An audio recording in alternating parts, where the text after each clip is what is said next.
রাজ্যপালের বিরুদ্ধে পাল্টা অভিযোগ আনছেন তৃণমূল সাংসদ কল্যাণ বন্দ্যোপাধ্যায়। হেয়ার স্ট্রিট থানায়, যেখানে কল্যাণ বন্দ্যোপাধ্যায়ের আইনজীবী অভিযোগ জানাতে আইনজীবী পাঠিয়েছেন সাংসদ।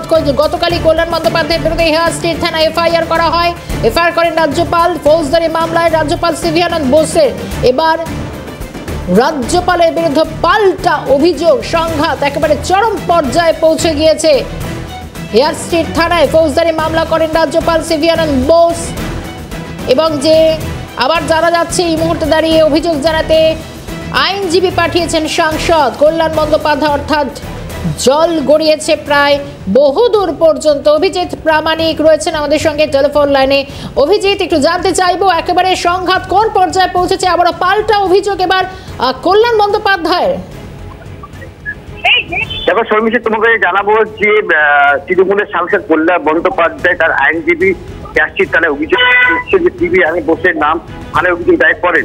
যে সিবি আনন্দ বোস, যেটা রাজভবনের, যেটা তুমি দেখেছো যে আগে বড়স্কোয়ার থেকে আরম্ভ করে ডগ স্কোয়ার স্নিপার ডগ তারা এসেছিলেন, যে রাজভবন তালাশি করে দেখেছেন, যেটা কল্যাণ ব্যানার্জি বলেছিলেন বন্দুক আর্মস নিয়ে সিবি আনন্দ বোস তিনি মজুদ করে রেখেছেন।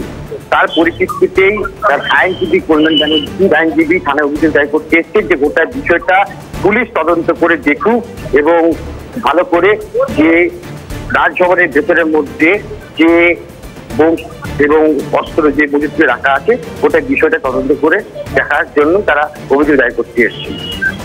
অভিজিৎ, ধন্যবাদ জানাবো। অভিজিৎ প্রামাণিক ছিলেন আমাদের অপর প্রতিনিধি। এই মুহূর্তে রাজা শাহ রয়েছেন আমার সঙ্গে। রাজা, রাজ্যপালের বিরুদ্ধে এবার পাল্টা অভিযোগ কল্যাণের, এবং রাজ্যপালও যেমন জানিয়েছিলেন যে কোনো রকম ভাবে রিয়াক্ট করা হবে না তৃণমূল সাংসদকে, পাল্টা এবার তৃণমূল সাংসদ।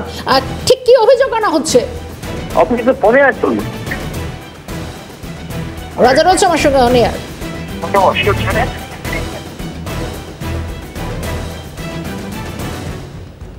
গতকাল কি হুঁশিয়ারি দিয়েছিলেন যে তিনিও রাজ্যপালের বিরুদ্ধে পাল্টা মামলা করবেন, এবং আজকে তোমাকে বিষয়টি বলি যে তিনি একেবারে হেয়ার স্ট্রিট থানায় তিনি রাজ্যপালের বিরুদ্ধে পাল্টা মামলা করলেন, এবং সেখানে ভারতীয় ন্যায় সংহিতার একাধিক ধারায় কিন্তু সেখানে তোমাকে বলি যে একেবারে সেখানে মামলা দায়ের করা হয়েছে। আমরা যে তথ্য এখনো পর্যন্ত পাচ্ছি যে ভারতীয় ন্যায় সংহিতার 61, 152, 192, 196, 353, এবং তোমাকে বলি যে এই ধারাতে কিন্তু একেবারে মামলা করা হয়েছে রাজ্যপালের বিরুদ্ধে।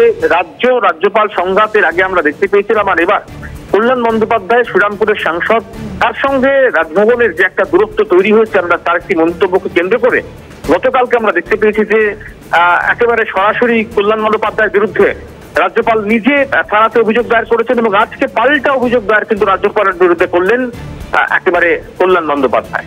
শর্মিষ্ঠা, নজর থাকবে পরবর্তীতে। ধন্যবাদ রাজা।